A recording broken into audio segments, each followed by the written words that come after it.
We had spoken about the story of Elisha described in the Navi and the prophets, where Elisha said to a woman, "You will have a son this time next year," and so it was. As he said, so it was. In connection to that, there is a wonderful story about the Barditchever, Rabbi Yitzchak of Barditchev. In his congregation, in his city, in Poland, Hanukkah was celebrated with great festivities. The lighting of the menorah was an event that was joyful, with singing, with dancing for hours. One year, Rabbi Yitzchak, who was also the legal rabbi of the community, he dealt with legal questions, was very consumed by a complicated civil suit that was kind of dampening his enjoyment of the menorah lighting and the joy of the event. And he said, almost to himself, but out loud, if someone would relieve me of this burden, I would share my portion in the world to come with him, my portion in heaven. One chassid knew an opportunity when he saw one, and he said to Rabbi Yitzchak, "How much is the disputed amount? What are they fighting over?" And he said it was about 400 ruble, which was a lot of money in those days. The man said, "If I give you the 400 ruble, can you just settle the case that way?" And he said, "Sure, that would be fine." So he ran home and he brought 400 ruble and he gave it to Rabbi Yitzchak, who was very relieved and tuned his attention to the lighting of the menorah, and it was a great and festive event that year. When everybody else had left, this chassid waited to see how this deal with Rabbi Yitzchak is going to be completed. Rabbi Yitzchak called him into his room and wrote a little note on a piece of paper and handed it to him and said, "Make sure that this is buried with you, but don't read it." So the man, being a very sincere, honest individual, sewed the note into the cover, the cloth cover of his siddur, of his prayer book, the one that he used every day all his life. In his later years, this man decided that he wanted to be buried in Israel. And so he made the long, difficult journey to the Holy Land. And soon after he arrived there, he took ill. And when the Chevra Kadisha, the burial society, came to make arrangements, he mentioned to them that the siddur that he uses every day must be buried with him. And they made a note of it. A year later, when the illness seemed to be terminal, and he felt that his last days were approaching, he again called the Chevra Kadisha, the burial society, to make final arrangements, and again emphasized very strongly the need or the importance of burying the siddur with him. And they became curious, and they asked him why the siddur had to be buried with him. And so he said, "It's because I have a note there from Rabbi Yitzchak of Barditchev, because he promised me that I would share his portion in the world to come. And he had made me promise not to read it." The members of the burial society in Jerusalem were all very holy people who studied Kabbalah. And they were sure that what was written on that note would be some Kabbalistic formula that was known only to the holiest of men, and that they would benefit greatly by reading it and becoming more knowledgeable in this Kabbalistic matter. They were very tempted to open the binding and read what Rabbi Yitzchak had written. They were somewhat concerned with the fact that he had made the Chassid promise not to read it, but finally reasoned that he was not allowed to read it because he was not a student of Kabbalah. But since they were students of Kabbalah, it would be only right that they should further their studies by opening the seam and reading the Kabbalistic formulas that they were sure was written on that note. And so they did. They opened it up and they read it. And they were stunned by what they saw. Written on the note was one sentence. It said, "Open for him the gates of righteousness," signed Levi Yitzchak ben Sar. There was no Kabbalah, and there was no magical formulas, not even mystical formulas. It was the wish and the words of a tzaddik that are always obeyed. He says, and so it was. Along a similar line, when the Alter Rebbe, Reb Shneur Zalman of Ladi, began to teach the philosophy of Chabad, he insisted that people actually study and become knowledgeable in the teachings of Hasidus. And that miracles, which people came to expect from holy men, the Baal Shem Tov had performed endless numbers of miracles. But the Alter Rebbe insisted that this was not his style and that he wasn't into doing miracles, and that what he was all about and what he insisted and demanded from his Hasidim is the study and the understanding and the application of the teachings of Hasidus. There was a woman who had a very serious problem and wanted to bring it to the Alter Rebbe. But it was a very busy time of the year, and she couldn't get an appointment. So she went to see the Alter Rebbe's wife, the Rebbitzin, and told her of the seriousness of her problem.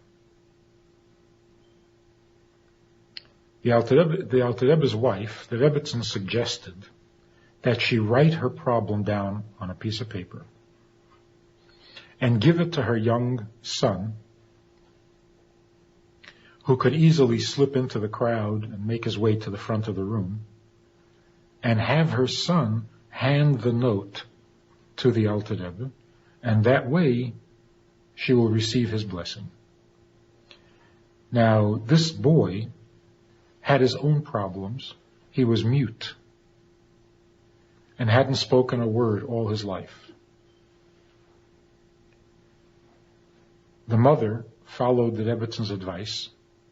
She wrote her problem down on the paper, gave it to her son, and said, "Bring this note to the Alter Rebbe and hand it to him." The boy found a way to crawl through the crowd and under the tables and make his way up to the Alter Rebbe. And he handed the Alter Rebbe the note during one of the breaks in the talks and the proceedings. The Alter Rebbe read the note and said to the boy, "Go tell your mother to do the following," or to go to a certain place where her problem will be solved. The boy went and told his mother. The mother almost fainted. The boy had never spoken a word in his life. And so she went off to follow the advice of the Rebbe, and her problem was solved. But someone approached the Alter Rebbe and said, "You said you don't do miracles. How did you make this little boy talk?" And the Alter Rebbe said, "I didn't know he was mute." So again we see that the miracles performed by the truly holy and great leaders is not a conscious thing where they decide to do a miracle. It rather comes from the fact that their will is pure and selfless, and so what they ask for and what they demand happens. Nature obeys holiness. And that's what it means when God created light on the first day, and He created grass and trees and animals, and on each day, except for Monday, God said, "It is good." He saw the light and it was good. He saw what He had made and it was good. What was good about trees? What was good about animals? The Torah is saying that nature is good. In what way is nature good? Good seems to be a moral term. How do you apply a moral term to a tree? It can be a healthy tree, it can be a big tree, it can be the fruit of the tree can be delicious, but can it be a good tree? And the answer is, there is a goodness in nature, in that nature obeys holiness. It facilitates holiness. And so when the Alter Rebbe said to this boy, "Go tell your mother," it simply happened because that's what he said. Didn't even know he was performing a miracle. One of the most inspiring stories happened more recently. And this was soon after the 6-Day War, I believe, when a diplomat from Israel was visiting with the Rebbe in Brooklyn. At the end of their long conversation, the Rebbe said to this diplomat, "When are you going back to Israel?" And he said, "Tomorrow." And the Rebbe smiled and said, "What's the hurry? Stay a little longer." And the man said, "Thank you very much," and left. He was driving back to Manhattan when his driver asked him what had they spoken about? What did the Rebbe say? And he said, well, much of it was strategic military things that he cannot repeat. But, he said, the Rebbe is such a gentleman. He asked me when I'm leaving, and I said tomorrow, and the Rebbe says, stay a little longer. He's so nice. The driver, being a little more familiar with the Rebbe and Hasidim, said, if the Rebbe asked you to stay and not go back so soon, surely you're going to take that seriously, and you're going to stay. And he said, no, I hadn't thought of that. I thought the Rebbe was just being polite. And he said, that's not the way things are with a Rebbe. It wasn't idle talk. If he says to stay, I think you should stay. And so, thinking it over, he decided that he would do that. And he canceled his flight and rebooked a flight for the next week. The flight that he was going to be on was hijacked to Algeria. And it was a mystery in the papers and in the media. It was a mystery because no one ever claimed responsibility for the hijacking. The hijackers made no demands, and after 12 hours or something like that, they simply freed the hostages and allowed the plane to leave.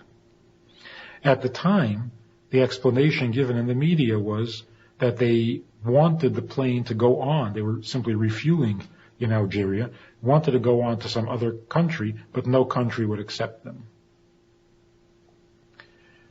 But it's also likely that they hijacked the plane because they wanted to kidnap this minister.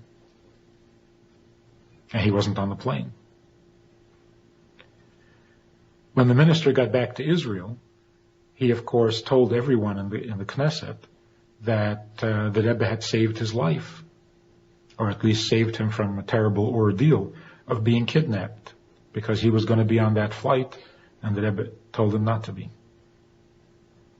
And so the buzz, or the word, got around in Israel that the Rebbe had performed a miracle, had been prescient of the fact that this flight would be hijacked, and had saved the minister by telling him not to get on the flight.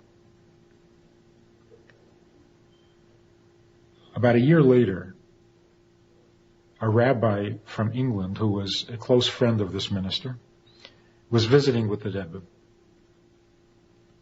And he said, if the Rebbe doesn't mind, could I ask a personal question? He said, my friend, the minister, told me that the Rebbe had saved him from the hijacked flight. But why would the Rebbe save only one person? If the Rebbe knew that the flight was going to be hijacked, why not call the airline, cancel the flight altogether, tell them to look out for the terrorists, and save everyone the ordeal of being hijacked to Algeria? Why does the minister get special attention? And the Rebbe's answer is the most inspiring of all the stories. The Rebbe basically said, when I'm speaking to someone, I am obsessed with the need and the desire to do him a favor, to do something good, to do something helpful for the person I'm speaking with.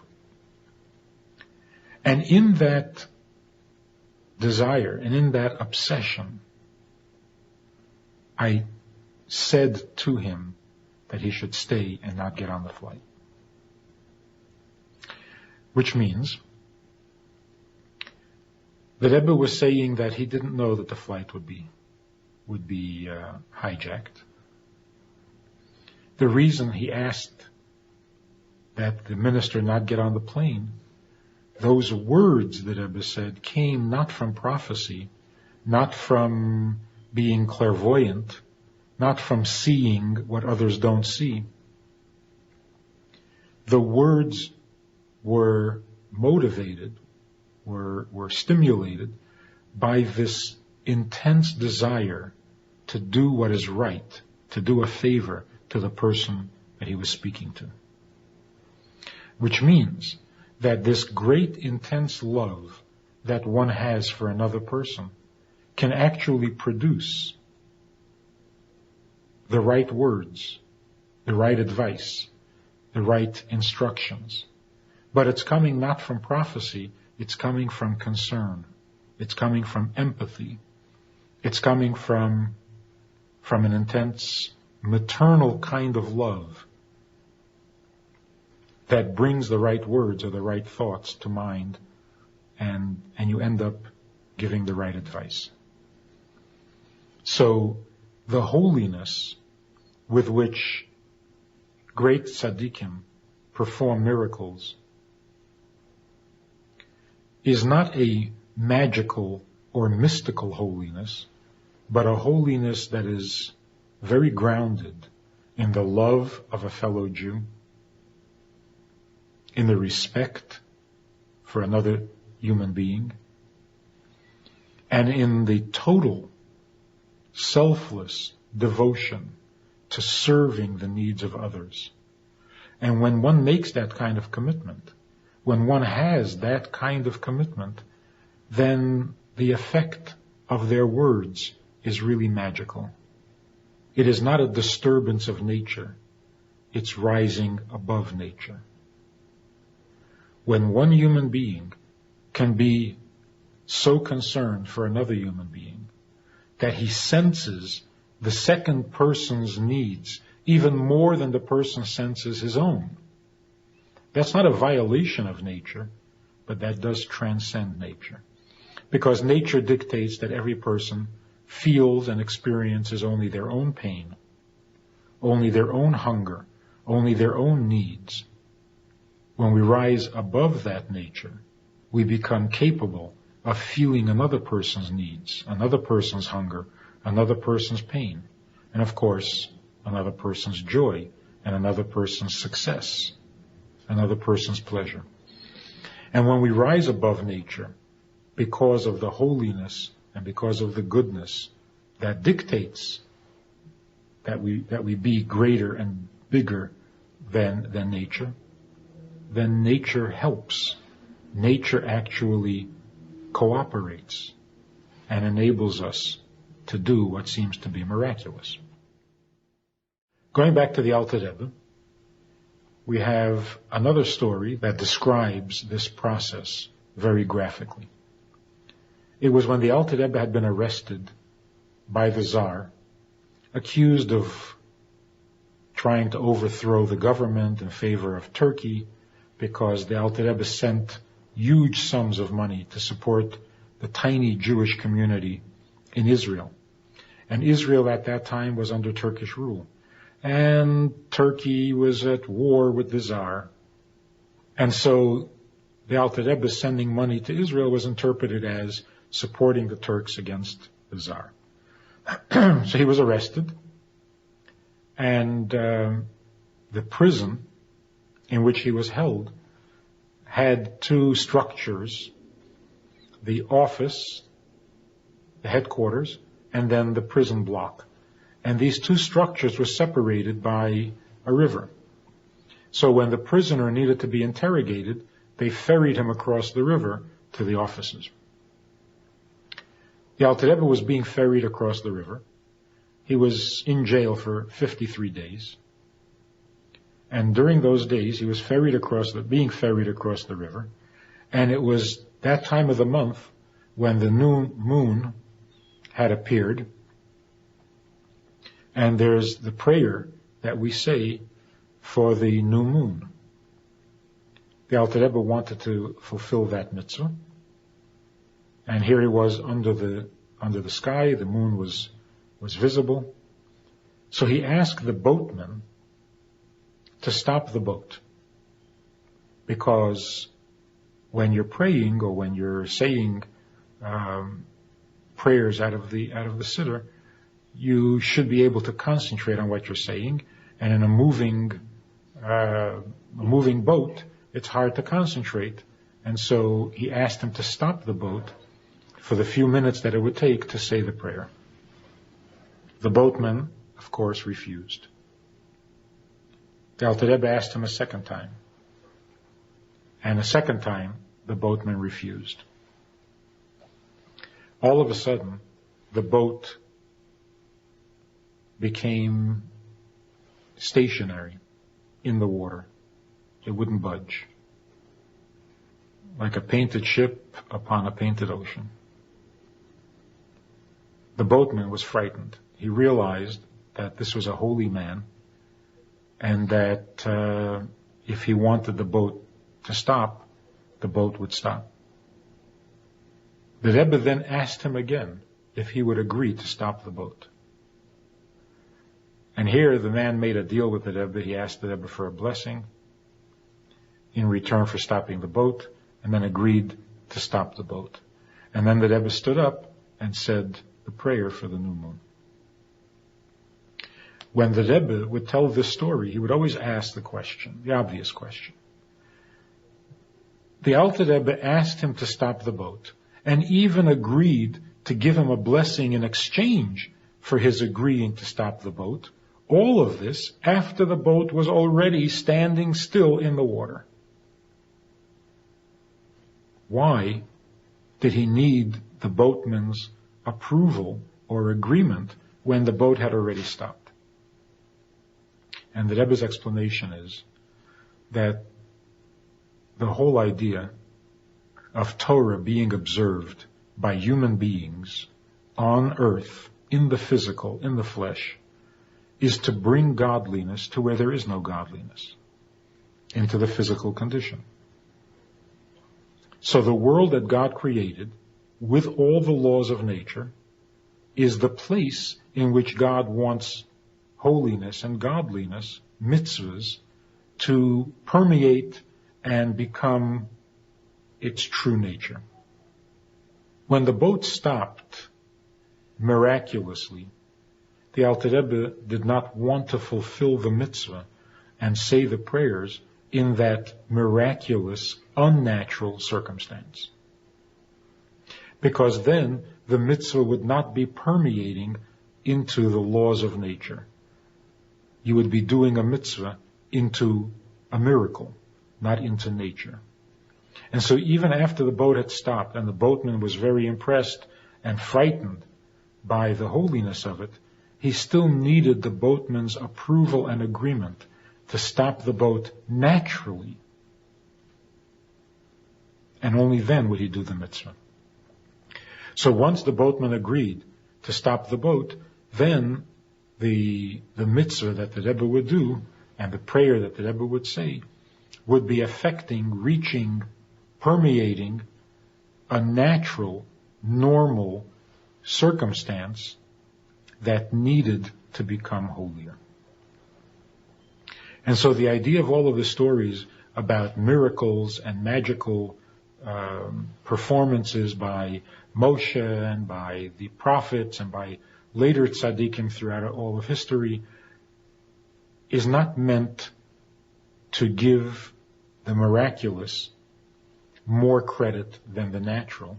It's not that we should desire the miraculous in favor of the natural, but instead the idea is that just as nature obeys God's commandments as they are voiced through the tzaddikim and through the leaders of each generation, we should be inspired by that to obey God's commandments to us. So when the people saw that the rock would give water, they were inspired. I mean, we shouldn't be worse than a rock. If nature obeys God, then certainly we should obey God. But the main point is, when we obey God, we're not being miraculous. It's not that we break our nature in order to do a mitzvah. It's with our nature that we do the mitzvah. So that when we come to light the menorah on Hanukkah, for example, or light the Shabbos candles, etc., we do it with our nature because it is in nature to be good. Shalom Aleichem. How are you? You know, I do a lot of talking, a lot of Zooming, many classes, many subjects, but that's all formal stuff. Hopefully good stuff, but formal. We also have a Wednesday night meeting that's more informal and kind of Hamish. If you want to join us for that kind of an event, interactive, time for questions and so on, if you want to join us for this side of conversation, click on the link below and join us every Wednesday night at 9 o'clock. Well, maybe not every Wednesday night, but we try to make it every Wednesday night at 9 o'clock, a more informal chat, which can be more enjoyable at times than the formal stuff. So check it out. Click on the link and join us. Try it. You'll like it.